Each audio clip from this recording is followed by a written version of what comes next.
우리 사회는 그야말로 많은 변화를 겪었습니다.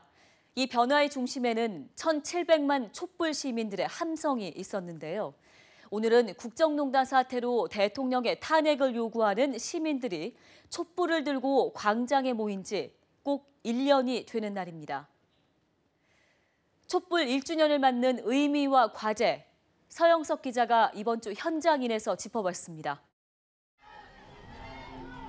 최순실 국정농단 사태라는 판도라의 상자가 열리자 분노한 시민들은 촛불을 밝히고 광장으로 모였습니다.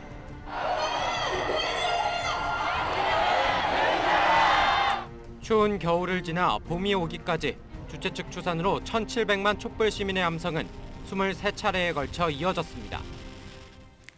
주문, 피청구인 대통령 박근혜를 파면한다. 세월호 7시간 의혹으로 임기 내내 시달리던 박 전 대통령은 구치소에 갇히는 신세가 됐고 우연의 일치처럼 칠흑 같은 바닷속에 잠겼던 세월호는 3년 만에 수면 위로 모습을 드러냈습니다.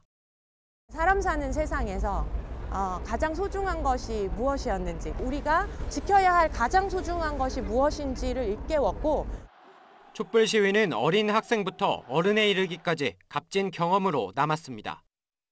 진실이 은폐되면 안 된다고 생각을 해서 참여를 하게 되었고요. 현재 고등학교 1학년밖에 되지 않았지만 어른들이 하는 행동을 좀 더 비판적으로 보게 된 것 같습니다.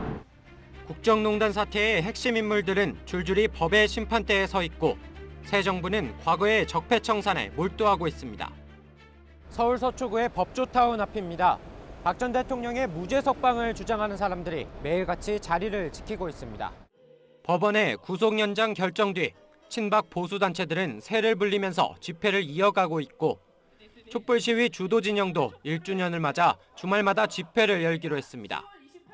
대통령은 바뀌었지만 기존 적폐 세력은 하나도 단죄되지 않는 이런 상황에 화가 나서 또 이렇게 이명박 MB 집에 다시 왔습니다. 시민, 사회단체와 정치권이 적폐와 신적폐 청산을 내세우며 여전히 갈등과 분열에서 벗어나지 못하고 있는 겁니다. 전문가들은 지난 촛불 1년이 우리 민주주의 역사에 큰 획을 그었다고 공을 인정하면서도 현재 상황에 대한 우려의 목소리를 나타냈습니다. 자기 중심의 어떤 논리나 자기 중심의 입장으로만 봐드리고 판단하고 거기에 대해서 상대방을 적대시하고 하는 일들이 지금 어떻게 보면 대표적으로 촛불과 태극기의 그런 분할 내지는 각축구도 속에서 지금 나타나고 있고 시간도 아직 충분치 않았고 또 그 뿌리 깊은 그 적폐를 손대면서 뭔가 바꿔나가기에는 아직까지 좀 촛불 시민들한테 미흡하게 느껴질 수도 있을 것 같아요. 시민들의 직접 참여에 의한 정치개혁과 민주주의 발전은 긍정적이지만 문제가 발생할 때마다 광장이나 제도권 밖에서 해결할 수는 없다는 지적도 나옵니다. 사사건건이 있을 때마다 직접 시위 등등의 형태로 한다면은 그 사회는 완전히 혼란에 빠지게 되는 거죠. 쟁점이 생길 때마다 시위나 집회의 형태로 자기 주장을 표출한다면 오히려 대립, 갈등과 사회적 비용만 늘릴 수 있다는 겁니다. 또 적폐청산은 처벌만을 목적으로 하는 끝이 아니라 미래 세대를 위한 시작이 되도록 해야 한다는 지적도 나옵니다. 잘못된 것들을 들춰내고 벌하되 비슷한 일이 발생하지 않도록 제도적 대책을 마련하는 데 초점을 둬야 한다는 겁니다.